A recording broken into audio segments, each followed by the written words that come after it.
Assalamualaikum warahmatullahi wabarakatuh. Perkenalkan, nama saya Marcelina 105190004. Pada kesempatan kali ini, saya akan membahas mengenai feminisme dan menyoal kesetaraan.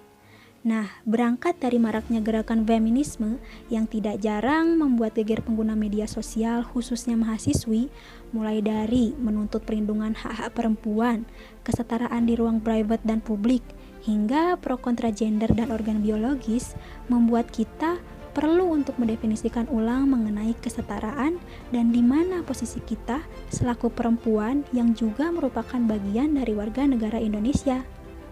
Nah, di Indonesia sendiri, gerakan feminisme telah digaungkan sejak masa kolonialisme Belanda.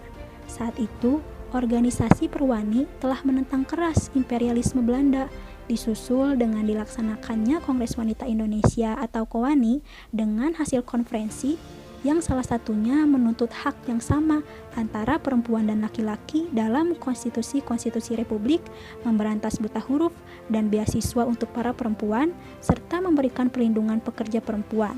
Hasil ini yang diperjuangkan pada konferensi meja bundar yang salinannya dikirim ke pers serta gerakan perempuan seluruh dunia. Seiring dengan itu, banyak gerakan-gerakan lain yang menuntut kesetaraan, termasuk mendapatkan pendidikan, berpolitik, hak atas milik dan pekerjaan dari perempuan seluruh dunia tak terkecuali Indonesia. Dalam keberjalanannya, gerakan ini melahirkan aliran-aliran pemikiran dengan latar belakang yang berbeda-beda.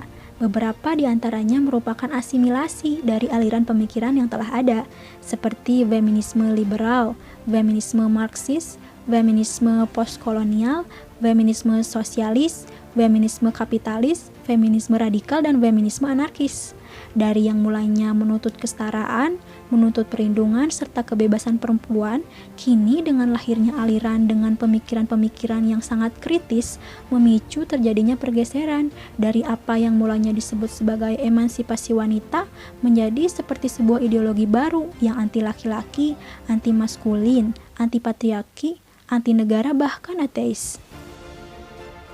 Tidak dipungkiri bahwa beberapa agama dianggap menerapkan sistem patriarki, di mana segala tindakan pokok diperankan oleh maskulin, sedangkan feminis hanya sebagai pemeran pembantu saja. Tetapi hal tersebut bukan berarti sama sekali tak memberi ruang bagi perempuan untuk mendapatkan hak dan kewajibannya di ruang private dan publik. Di zaman modern ini, semua agama tidak ada yang melarang perempuan untuk mengambil peran, untuk mendapatkan pendidikan yang sama, pekerjaan apapun sesuai kaidah, dan melarang segala bentuk kekerasan, pelecehan, serta pemaksaan pada perempuan dalam bentuk apapun. Tetapi, yang sering menjadi salah kaprah ialah munculnya pemikiran-pemikiran berkedok feminisme yang jika ditelisik lebih jauh sudah tak sesuai dengan koridornya. Apa yang menjadi tujuan utama feminis yang menuntut kesetaraan, hak dilindungi, dihilangkannya diskriminasi, berubah seiring dengan perkembangan pemikiran bahwa perempuan memiliki hak yang sama dengan laki-laki sehingga perempuan bebas berekspresi tanpa harus mendapatkan diskriminasi. Beberapa di antaranya berpikir, my body is mine, sehingga perempuan bebas berekspresi seperti apapun tanpa ada rasa takut untuk dilecehkan. Toh laki-laki juga bebas berekspresi kan? Tapi mengapa hanya perempuan yang kerap menjadi target diskriminasi? Harusnya, jika konsep kesetaraan telah dikokohkan, baik perempuan maupun laki-laki sama-sama bebas berekspresi tanpa diskriminasi. Karena perempuan merasa itu adalah tubuhnya, bagian dari dirinya, dan adalah haknya untuk berpenampilan seperti apapun, pun jika nanti terjadi diskriminasi, itu bukan salah dirinya yang menjalankan hak-haknya, bukan? Melainkan adalah suatu pelanggaran bagi laki-laki yang mengganggu hak-hak orang lain. Tapi, tidak seperti itu konsepnya, Bambang. Ada beberapa hal yang lebih baik dilakukan langkah preventif daripada menjadi sebuah pemakluman. Konsep my body is mine bukan berarti perempuan bebas berpenampilan tanpa memperhatikan risiko yang jelas-jelas peluang terjadinya sangat besar. Sekilas memang seperti sebuah pembenaran bahwa perempuan ingin mendapatkan kesetaraan dengan tidak mendapatkan pelecehan seperti halnya yang jarang terjadi pada laki-laki.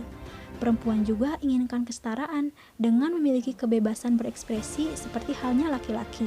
Benar, itu adalah hak-hak penuntutan kesetaraan.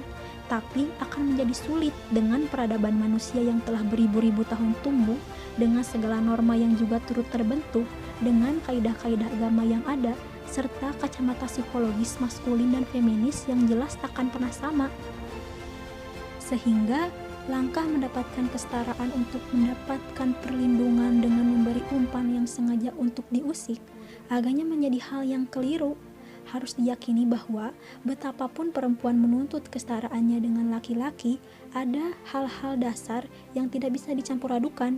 Sudah menjadi fitrah bagi laki-laki dan perempuan memiliki organ biologis yang berbeda, karakteristik yang berbeda, kondisi psikologis yang berbeda, serta dengan bertumbuhnya peradaban dan norma yang ada, tidak bisa serta-merta satu pihak tok menuntut kesetaraan tanpa dibarengi pemikiran jangka panjang. Hal menarik lainnya adalah perempuan tahu bahwa sejak dulu ia sering dijadikan budak, pesuruh dan tidak diizinkan mendapatkan pendidikan seperti halnya laki-laki. Kini, perempuan menuntut kecerdasan dan menempuh pendidikan setinggi-tingginya.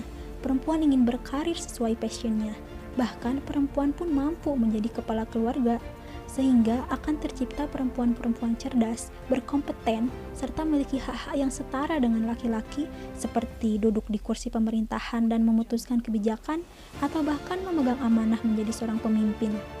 Disadari atau tidak, sejak zaman dulu juga, perempuan bertindak menjalankan kegiatan rumah tangga, mulai dari mengurus rumah, melayani suami, dan yang paling pokok adalah membesarkan dan mendidik anak-anak mereka. Akan ditemukan kontradiksi jika keinginan perempuan untuk mencerdaskan kaumnya dengan menempuh pendidikan setinggi-tingginya, dengan mementingkan karirnya, tanpa memperhatikan bahwa fitrahnya sebagai perempuan adalah mengandung dan mendidik anak itu sendiri. Menjadi urgensi yang paling dibutuhkan peradaban, bahwa dengan adanya perempuan yang mampu mendidik anak-anaknya menjadi orang-orang yang cerdas, maka disitulah letak keberhasilan perempuan. Nah, untuk itu, kita perlu mendefinisikan ulang makna kesetaraan dan posisi perempuan sebagai warga negara Indonesia ini. Kesetaraan yang seperti apa sih yang sebenarnya dibutuhkan perempuan, dan di mana posisinya selaku perempuan, ibu peradaban sekaligus warga negara Indonesia? Nah, hal-hal yang bisa dilakukan sebagai langkah untuk menyelesaikan masalah tersebut ialah dengan mengadakan group discussion melalui aplikasi Zoom Meeting dengan kriteria partisipan ialah mahasiswi yang berada di wilayah sekitaran Bandung yang melibatkan sekurang-kurangnya 50 partisipan yang tergabung dalam Zoom Meeting tersebut.